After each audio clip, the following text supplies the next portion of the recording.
የዜግነት ፖለቲካ በመሰረቱ አጭበርባሪ ፖለቲካ ነው የምለው።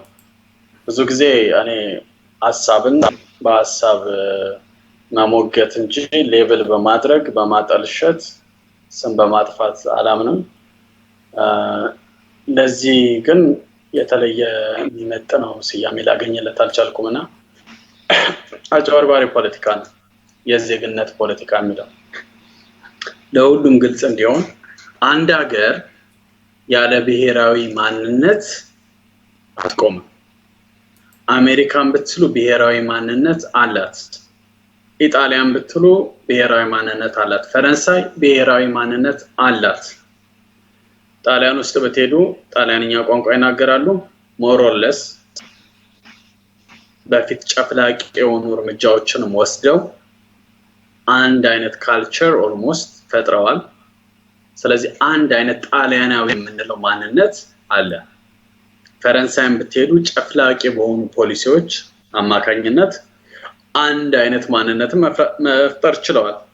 ህንድ ብትሄዱ አንድ አይነት ማንነት የለም። መልቲናሽናል ሀገር ናት ማለት የተለያዩ ብሔራዊ ማንነቶች አሉ። ስለዚህ ለዛ በሚመጥን መልኩ ህብረ ብሔራዊ የሆነ ለተለያዩ ብሔራዊ ማንነቶች እውቅና የሚሰጥ አገር መስርተዋል። ካናዳም እንደዛው ነው፣ ህብረ ብሔራዊ አገር ነው። ኔፓል ብትሄዱ ህብረ ብሔራዊ አገር ነው። የተለያዩ ብሔራዊ ማንነቶች እንዳሉ ብሔር ስንል በነገራችን ላይ ዘር ማለት አይደለም። ይሄ ውሸታቸው፣ ማጠልሸታቸው፣ አለመረዳታቸው ከዛ ነው የሚጀምረው። ብሔር ማለት ዘር ጎሳም አይደለም። እኛ የአማራ ጎሳ ነን እንደ የጎሳ ፖለቲካ ምን ማለት ነው? የጎሳ ፖለቲካ ማለት ራሱ ምን ማለት ነው? ደደብ የሚያወራው ወሬ ነው እንጂ ምን ማለት ነው? ሲዳማ የአማራ ጎሳ ነው ኦር ከምባታ የአማራ ጎሳ ነው? የጎሳ ፖለቲካ ማለት ምን ማለት ነው? የራሱ የሆነ አስተዳደር የነበረው የራሱ ባህል የነበረው አንድ አካባቢ ላይ የሚኖር የራሱ ታሪክ ያለው ህዝብ ብሔር ይባላል። የግዴታ ከአንድ አባትም ዲሴንድ ማድረግ የለበትም። አክቹሊ ብሔር የሚለው ቃል አክቹሊ የሚቀርበው አገር ለሚለው ትርጉም ነው። አገር ለሚለው ዴፊኒሽን ነው። በአማርኛ ነገድም ጎሳም እየተባለ ትክክል ባልሆነ መንገድ ይተረጎማል እንጂ በትርጉም የሚቀርበው አገር ለሚለው ነው። አክቹሊ አገር ለሚለው ጽንሰ ሐሳብ ይቀርባል። ሲዳማ ራሱን የቻለ አገር ነበር በሚኒሊክ ከመውረሩ በፊት።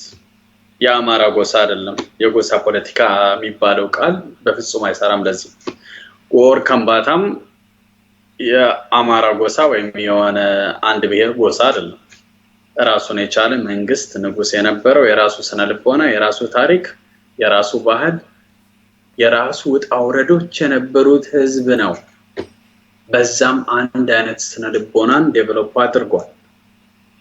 የተለየ ዩኒክ የሚያደርገው ስነ ልቦና የቋንቋ ምርታል አንዳንዴ ብዙ ዴሮጋቶሪ የሆነ ነገር ይሰጡታል። የቋንቋ ብቻም አይደለም። ቋንቋ በነገራችን ላይ ከባህልም ከስነ ልቦናም ጋር ተነጥሎ የሚታይ ነገርም አይደለም።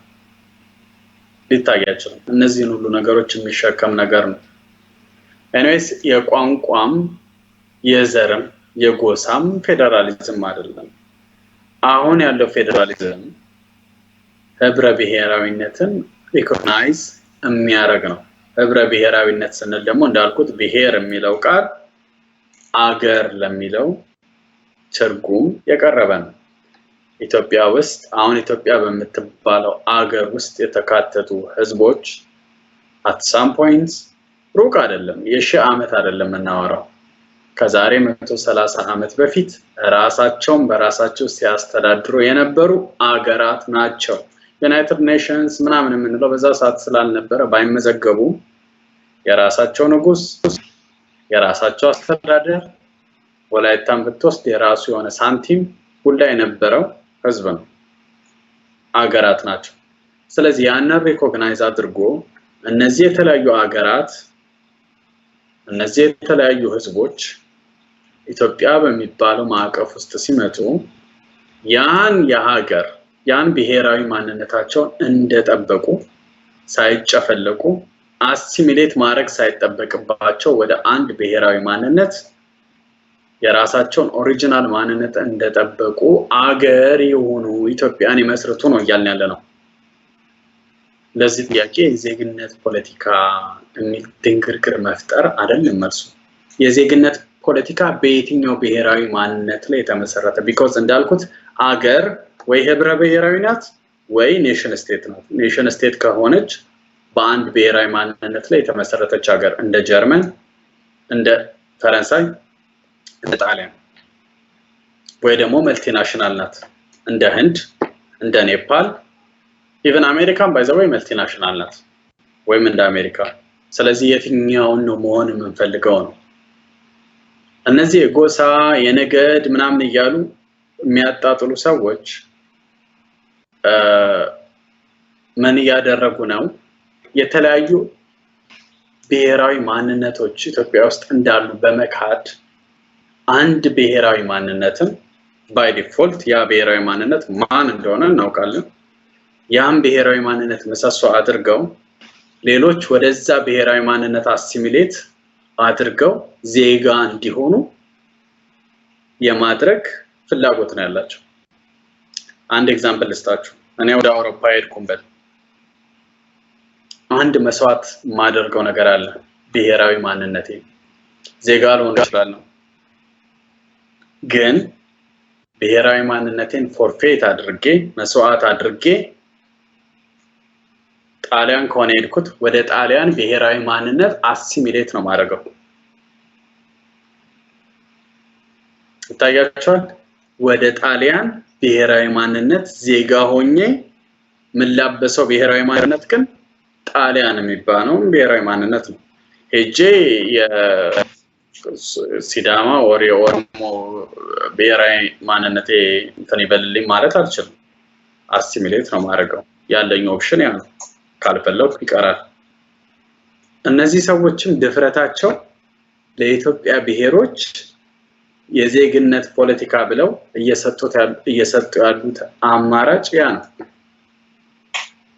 ዜግነትን እየተቀበላችሁ ወደ አማራ በአማራ አይደንቲቲ ወደ ተገነባች ኢትዮጵያ አሲሚሌት አድርጉ፣ የሌሎቻችሁን ብሔራዊ ማንነት ሪኮግናይዝ አናረግም ነው እየተባለ ያለው። ዋይ ብሔሮች በተፈጠሩበት ምድር ላይ በኖሩበት ለብዙ ሺህ ዓመታት በኖሩበት አገር ላይ ዋይ ለምንድነው የሌላውን ብሔራዊ ማንነት ተላብሰው ዜግነትን እየተቀበሉ ከሀገሩ በስደት ሄዶ ሌላ ሀገር ላይ ሌላ ብሔራዊ ማንነትን ተላብሰው ዜግነትን እንደሚወስድ ሰው እንደዛ ሊሆኑ የሚገባቸው ለምንድነው? ዋይ ይሄን ደግሞ እንደ ጥሩ ነገር ለኛ ፌቨር እንደሚያረጉልን ነገር አርገው አስፋፍተው አዳምቀው ማውራታቸው ራሱ በህዝቡ ንቃተ ህሊና ላይ እንደ መሳለቅ ነው የሚቆጠረው። ከምባታ ለምንድነው የከምባታ ብሔራዊ ማንነቱን አስጠብቆ ኢትዮጵያዊ መሆን የማይችለው? ዋይ የከምባታን ባህል የከምባታን ካልቸሩን አስጠብቆ ራሱን በራሱ እያስተዳደር አገር ስለነበረ በፊትም በኢምፔሪያሊስቶች ከመዋጡ በፊት ሲዳማው አገር ስለነበረ ያንን አስጠብቆ ኢትዮጵያዊ መሆን የማይችልበት ምክንያት ምንድነው? ለኔ ያ መሆን የማይችልበት ምክንያት አይታየኝም። ትምክህት፣ ትዕቢት፣ እብሪት ካልሆነ በስተቀር ምንም ነገር ያንን ሊከለክል ሊያግድ አይችልም። ብዝሃነት የሚያማቸው ብሔሮች ራሳቸውን ሆነው at the same time ኢትዮጵያዊ መሆናቸው የሚያማቸው አካላት መፈተሽ ማስተካከል ያለባቸው ራሳቸው ነው እንጂ የዜግነት ፖለቲካ በሚል አጭበርባሪ ተርሚኖሎጂ ሰውን አማራ ያደረጉ ኢትዮጵያዊ ለማድረግ የሚደረግ ጥረት ዜጎች ደግሞ እዛ በሰፈራቸው ቋንቋ መጠቀም እንትን ማለታቸውን አንከለክልም ይላሉ።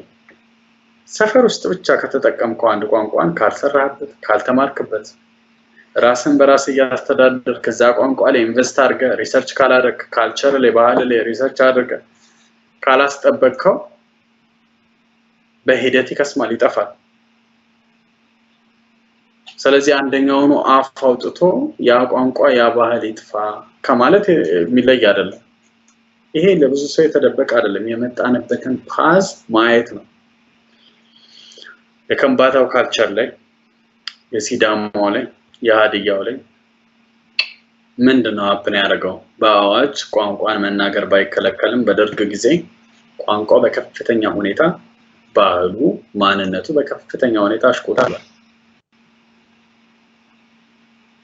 አሁንም ቢሆን ይሄ በዜግነት ፖለቲካ ስም የሚራመድ ፌስ አንደኛው ነው ለይቶለት እኔ የሰውነት ውሃ ልክ ነኝ ብሎ ማንነቱን ገልጦ ደረቱን ገልብጦ የሚመጣ ፕሪፈር አደርጋለሁ በእንደዚህ አይነት በማር የተለወሰ መርዝ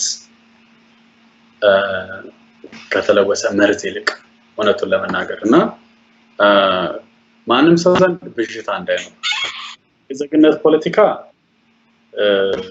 ይሄው ነው ትርጉሙ ማንነትህ የተፋቀ ልክ ከኢትዮጵያ አውሮፓ ሄዶ ፈረንሳይ በለው ጣሊያን በለው ጀርመን በለው የሀገሪቷን ብሔራዊ ማንነት ተላብሶ ዜግነትን እንደሚቀበል ሰው ለኢትዮጵያ ብሔሮችም እነዚህ ሰዎች ብሔራዊ ማንነታቸውን ፍቀው ዜግነትን እየሰጡ ወደ አንድ ብሔራዊ ማንነት እንዲጠቃለሉ ነው ፍላጎታቸው እኛ ደግሞ ለምን የተፈጠርንበት ምድር ላይ ማንንም መስለን ኢትዮጵያዊ ዜግነት እንዲታደለን አንፈልግም በአንድ ራዕይ በሌለው በከሰመ ድርጅት ስለዚህ ገዥም የለው ይሄ ቤት የሌለው ፖለቲካ ነው አክቹሊ የትም የሚደርስ አይደለም ምናልባት የተወሰነ ከተማ አካባቢ ትንሽ ድጋፍ ሊኖረው ይችላል ከዛ ባለፈ ግን የአብዛኛውን ኢትዮጵያ ህዝብ ይሁንታ አግኝቶ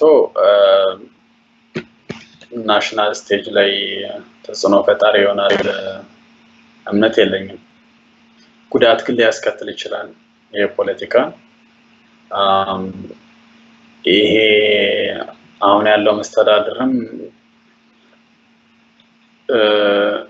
በተወሰነ መልኩ ትንሽ ለእንደዚህ አይነቱ ፖለቲካ በጎ ነገር የማሳየት ነገር አለ እነዚህ ነገሮች ተደማምረው ትንሽ ሀገሪቷ ላይ አላስፈላጊ የሆነ ውጥረት አላስፈላጊ የሆነ ውዥንብር ሊፈጥሩ ይችላሉ ከዛ ባለፈ ግን at the end of the day ይሄ ነገር መሬት ወርዶ የሚተገበር አይደለም በፍጹም የዜግነት ፖለቲካ ብለህ መንግስቱ ኃይለማርያም ሞክሮ ያልተሳካለትን ኃይለ ሥላሴ ሞክሮ ያልተሳካለትን በዚህ በሰለጠነ ዘመን ሰዎችን አሲሚሌት አድርጌ ኢትዮጵያዊ አረጋለሁ because ዜግነት ለብሔራዊ ማንነት አይሆን አለ የወደ ብሔራዊ ማንነት መኖር አለበት ግድ ነው አሜሪካ ስትል አሜሪካዊ የሆነ ብሔራዊ ማንነት አለ ጣሊያን ስትል ጣሊያናዊ የሆነ ብሔራዊ ማንነት አለ ኢትዮጵያ ውስጥ ዜጋ የሚኮነው በየትኛው ብሔራዊ ማንነት ነው ያ ነው ጥያቄው አንድ አይነት ብሔራዊ ማንነት ተላብሰን ኢትዮጵያዊ እንድንሆን ነው የሚፈልጉት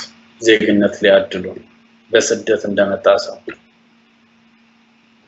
that's never gonna happen ያ ነገር በፍጹም እንዲከሰት የኢትዮጵያ ህዝቦች ብዙ ርቀት ተጉዘው እዚህ ደረጃ ላይ ደረሱ የኢትዮጵያ ህዝቦች ያፈቅዱ አይሆንም እና ያ ነው ያለኝ አመለካከት የዜግነት ፖለቲካ ላይ